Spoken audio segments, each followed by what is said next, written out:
ક્યારેક ક્યારેક એવી અજીબ ઘટનાઓ સામે આવતી હોય છે કે પ્રથમ નજરે તો આપણે તેને માનવા પણ તૈયાર નથી હોતા.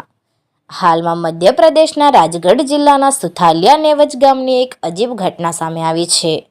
અહીં મંજુ સોંધિયા નામની એક 28 વર્ષીય મહિલા રોજ 60થી 70 જેટલી ઘઉંની રોટલી ખાઈ જાય છે.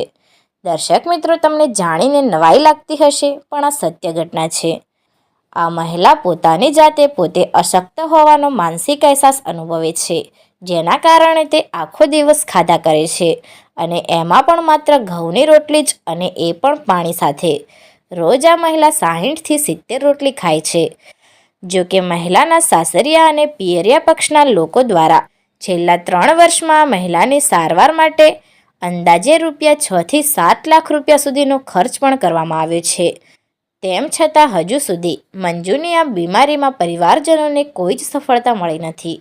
મંજુ સાંધિયાને આ બીમારી છેલ્લા 2.5-3 વર્ષથી જોવા મળી રહી છે તેવું પરિવારજનો જણાવી રહ્યા છે, અને તબીબો મંજુની આ બીમારીને માનસિક વિકૃત બીમારી ગણાવી રહ્યા છે. જો કે ડૉક્ટરો દ્વારા મહિલાના પરિવારજનોને એવી સલાહ અપાઈ છે કે મંજુને રોટલી આપવાનું બંધ કરવામાં આવે, અને તેની પછી મંજુની માનસિકતા ઉપર તેની શું અસર વર્તાય છે તે જાણી શકાય. પરંતુ હાલમાં તો મંજુ રોજ 60થી 70 ઘઉંની રોટલી પાણી સાથે ખાય છે.